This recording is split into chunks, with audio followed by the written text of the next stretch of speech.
If you have this dream, you have to know it's going to be a lot of work to get there. And God, I'll scrub some toilets to get there. I don't care. 1, 2, 3. Welcome to She Rocked It. This is the place where ladies are talking about the ways we're blazing our trails and the things that put the wind in our sails. Hey, Rockstar. Welcome to the She Rocked It podcast. I'm your host, Karen Gross, and I am so excited that you're tuning into this conversation with Tina Kerekes. This woman has rockstar energy. You just know it when you see it. And if you're watching this on YouTube, you will notice that Tina is rocking a zebra print suit. So cool, so badass. If you're on the podcast, just kind of put that in your mind that Tina's rocking this amazing suit and she's known for her amazing outfits. And she's had an incredible artistic journey. She has styled music videos, including Khia's My Neck, My Back. You know that song. Okay. And she's also been the owner of her own shop, a skate shop down the shore. She's done so many cool things leading up to her current role as the manager and curator of the Transparent Clinch Gallery in Asbury Park, New Jersey. This is where you can find rock and roll photography by Danny Clinch, who has photographed everyone from Björk to Bruce Springsteen. And Tina has made this gallery not only a place where you can find his work, but an incredible hang space for the community where you can catch live music and other inspiring events. So you're going to love this conversation with Tina because she has been true to her own artistic path, and we all can learn how to rock it from her. Oh, and by the way, this might sound a little different than a regular podcast because we recorded this conversation as part of our Instagram Live Woman Crush Wednesday interview series, but I didn't want you to miss this amazing conversation. Here we go. Tina, let's start. Why don't you tell us in your words a little bit about what you do? Well, we're actually at the Transparent Clinch Gallery, and I am the curator and also the person that gets to tell Danny stories about the photographs. And and that would be Danny Clinch. Yep, Danny the rock Clinch, and roll photographer. Yeah. We've been here a little over 5 years, and I met him on the boardwalk. Wow. And the rest is history? Well, you know, the story goes, and I don't really have the full story because I don't remember much about it, but I saw him on the boardwalk and he was headed to the Pony because he was doing his book signing for Still Moving There.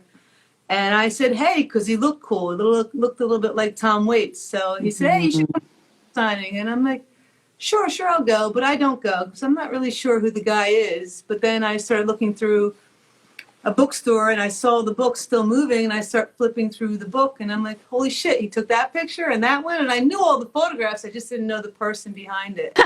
and then later I had a gallery, a store on the boardwalk, and we had all the mural artists on the walls, and I was selling furniture, and we were all one big room. And in that room, you could hang out and get coffee and sit down and on the couch or buy the painting behind you. And him and his wife Maria loved that idea. And so I had the opportunity to curate a space next to my space for a weekend exhibit that he had his photographs and my furniture in the space next to mine. And I helped him set it up, and I put my furniture in it, and he thanked me and paid me. And him and Maria said, pick a printout. And I picked Tupac just to kind of remind myself that I should have known who the guy was. Wow. That's an iconic picture. Yeah. So I'm moving out of our space. It's going under renovations, and I'm looking for a retail space. I'm going to take our location and move it elsewhere in Asbury Park, and I couldn't find anything. And then I got a text message maybe from Maria and Danny, and it was kind of like, hey, we have your print ready. And I'm like, oh, cool, I get my print. And they're like, meet us at the hotel. I'm like, oh, the Asbury, cool. And Danny and Maria were here with iStar, the big development company, and they said they're going to do an exhibit here of my art for a couple weeks, or I think it was a couple months. And I'm like, oh, that's great. And they're like, well, we can't do it out yet. I'm like, well, that's even better. And I said, well, who's going to run it? And I put my hand up, and they said, that's even better. So that's how it happened. Okay, that's amazing. That was over 5 years ago, and it was supposed to be a 5-month pop-up, and we've been here 5 years. 5 years of Transparent Clinch Gallery, the gallery that houses Danny Clinch's iconic rock and roll music artwork, prints, books, all these things in Asbury Park, New Jersey. It's an amazing space. And it's not only a gallery, but you have in the past 5 years created really like a community hub there. Because I remember I walked in one night and I saw this great show. There was a band called Dentist, I remember. Hey, Dentist, female fronted, crushing. Yeah. Loved it. So like, tell us a little bit about, because I feel like that story that you just told exemplifies your journey, because it was sort of this happy accident where someone was magnetized to you and your energy and was just like, yeah, I want you to run my gallery. Like that just seems indicative of your kind of path. So first of all, I just wanted to see if that's true, and also like how you've created more than just a gallery, because you just do magnetize people into your world. It's so cool. I think it was so important when we first opened up the gallery to the way it was set up is that when you walked in, that everybody felt welcome. It was really important for all of us. Because we have people that come from all over the world, and we wanted the community to be, this corner was kind of a quiet corner. The hotel had just opened, and the boardwalk. And Asbury's gone on a big renaissance. Asbury Park was kind of struggling for a number of years, and now it's just blossomed. Right. And for me, I'm all about community. I came from like my mother's single mother, and we, kind of moved around a lot. So I didn't really have a community base. I didn't really want, I didn't feel like I fit in anywhere when I was younger, much younger. And to create something in Asbury Park with other like people who are musicians, artists, writers, the misfits, everybody. I just wanted everyone to feel like they could walk in here from all parts of the world and feel like this was their home. And that's why it's set up like your living room.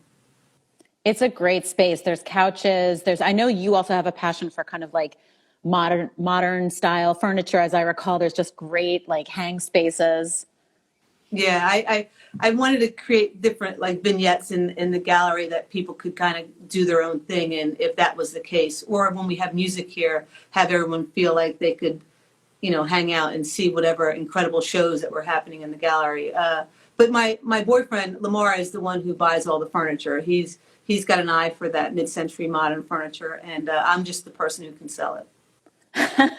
Well, first of all, your style, when you walk into the gallery, I remember the last time I was in there, I mean, you just are stunning. Like literally, talk about woman crush. I mean, your energy, your style, like, first of all, no one has yet been on an IG Live where we've been able to see the whole outfit. And I'm so glad that we can tell us about this outfit, because your vibe, your style is so electric. I love it. Tell us about what's happening here. It's so funny. I wake up every morning and I'm like, what am I going to wear today? What superhero am I going to be today? I love it. That was how I felt. Like, if I'm nervous, I'm going to dress the opposite. So I'm going to dress like I'm so not. I got this. Hey, Rockstar, if you're inspired by this conversation and you're ready to rock your most creative, courageous life, we have a program for you. Head over to our website, sherockedit.com, to learn about our Rocket Launcher group mentorship program, which is designed to help you transform your creativity into a career that rocks. Head over there and apply today. I love it. I was going to ask you about that rock star energy, because, I think you're a rock star, even if you're not like the lead singer of a band. You're the lead singer of a gallery and many other cool things. But you definitely have, Tina, rock star energy, and you circulate among rock stars. I mean, right? Bruce Springsteen was just in the gallery. I mean, yes. I know you are in the world of rock and roll. How does rock star energy happen? How does one cultivate that kind of confidence and energy? I don't know. I'm lucky enough to be in this gallery where anybody who walks in the gallery, whoever that person is, including Bruce, they already have a relationship with Danny. So that kind of puts me under the umbrella that, hey, she's okay too. So I don't know if I've ever been starstruck in the gallery. Maybe if Patti Smith walked in, I would definitely. Oh yeah. To me, she is everything. So, I think I wouldn't be like that. No word out of my mouth if I met her. I'm so glad that I have not yet. But Lenny Kaye was pretty awesome too. Bruce, wow, sure. Bruce is just like when he comes in the gallery, he has such a great relationship with Danny. I kind of step back. I would like to be the person that's wiping the table next to them while they're talking, because there's this moment where they're kind of going through memory lane, and they've both done so much in their lives. When the two of them start talking, they're both kind of triggering their memory of things that have happened that were incredible that they've done together. So I usually I'm very quiet when someone walks in, and unless they say they like my outfit, and then I'll talk to them. But yeah, Well, I think they're all, everybody that I've met have been like family like they're part of the family. I've never, I don't know how that rock. I'm not sure what Rockstar. I don't even know if I have that. well, I love what you said though a moment ago, where you said, because I think everyone gets a little nervous. I would think we couldn't be like fully human if we didn't. And you said, when you put on, I want to call this superwoman outfit like zebra goddess power or something, superhero. Like when you put this on, or like, I put my lipstick on or whatever, like there is something to, not armor, but some kind of style. And I was wondering if you could, based on your past experience, because I know you've done styling, I recall, for music videos and things like that. So tell us about like how your past experience informs your style and maybe even inspires some of your rock star energy. Ever since I was a child, I always wanted to look a little different because I was told I was different. And I was like, oh, then I'm just kind of embracing that. So I learned how to make clothes in high school because I just couldn't find those crazy outfits that I would see in a magazine. And I would take scraps of fabric and teach myself sewing. And I think like by doing that, I just had this like ability to kind of sculpt these outfits onto bodies. And I was doing a lot of pop videos, and I did some really fun ones. I did Khia, My Neck, My Back, which was amazing. Oh, I know. Talk about she rocked it. That was a pretty incredible, worked with the stylist. How did that happen? How did you connect with her? Well, my good friend Marciano was friends with a stylist, Lisa Cooper, and she was working with Khia, and she goes, they're looking to do some chainmail. So I just went to Home Depot and bought metal and put it on fabric and created these crazy outfits. But it was kind of fun to work with because the record company wanted her to wear a lot more clothes than she wanted to wear. She really wanted to be like almost naked, which is the way I would like her to be. But I had to kind of work between her and the record company, which was amazing.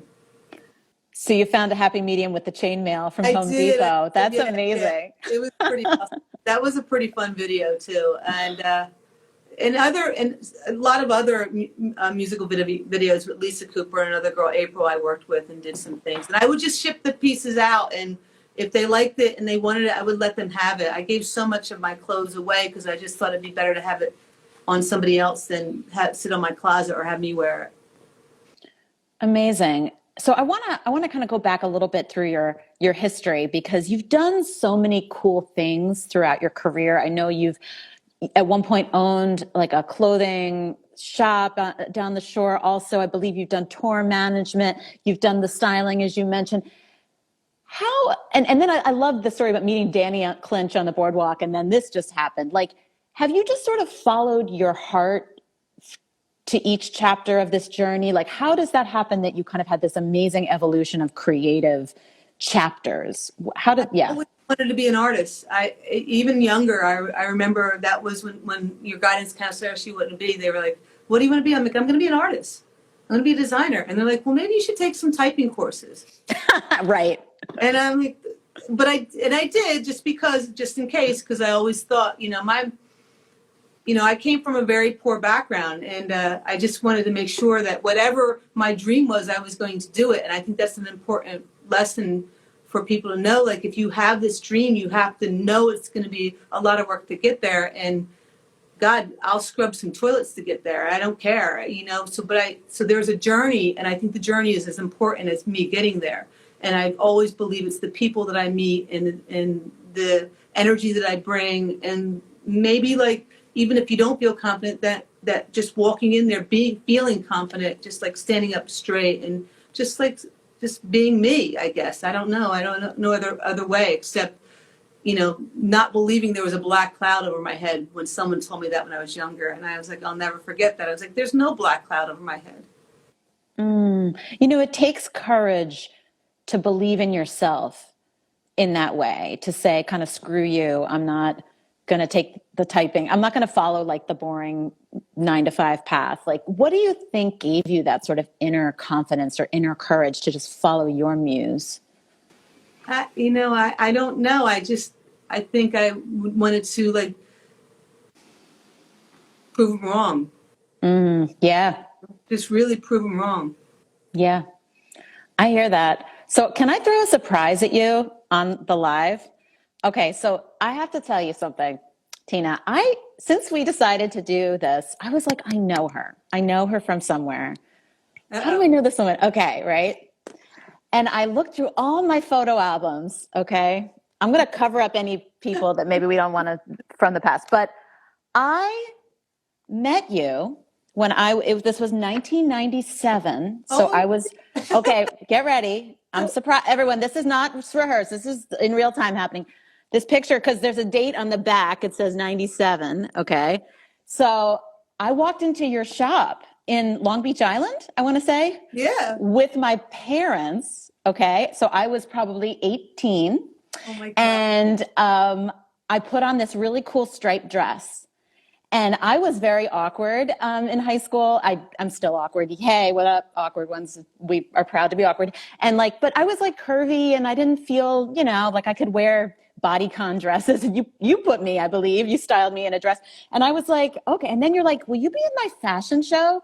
Okay. Oh my God, are you kidding? Well, those fashion shows were very important for me because I felt like I wanted to be, I wanted everybody to be involved. So I would have 100 models. I wanted everybody to be like every shape, sizes, colors. I just didn't want it to be one type of person, one style, one body, one look, one color. Like, wanted to be everybody. So we would have those crazy fashion shows just so I thought it was important for us to feel good about our bodies. I can't thank you enough for that, because I felt that then, 97, when I put that dress on and you were like, you're going to be in my fashion. It was actually one of those formative moments. So you were like ahead of the whole, I think, inclusivity and body positivity thing that we're seeing right now by having that perspective. So thank you for being so awesome and actually leading to this amazing moment. And here we are by accident. Isn't that incredible? That's so amazing. Yeah, that was my skate shop, Homebrewed, and we would throw these crazy parties, and they were fashion shows, and I would have just a couple guys. I called them accessories, but it would be most girls. First of all, I was starstruck, because I swear to God, I had never seen so many cool people in the same place. Like, you truly are a magnet for this energy, this celebratory, festive, joie de vivre energy. Like, so I don't know, that event really exemplified that for me. Just, you brought all these people into that vibe. There's quite a few models in that same show that have moved on, of course, become mothers and entrepreneurs, and a lot of them came up to me and thanked me for that. You rock it. This is just one of the many ways that you rock it, Tina. So cool. So in addition to doing the gallery currently, you yourself are also an artist and a designer. Tell us about some of the other things that you have going on right now in your life that we should know about. At the moment, I am very much involved in mentoring young creatives.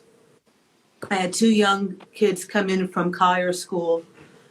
One's a fashion designer, the other one's a photographer, and and then I have an intern, Jack, who was learning.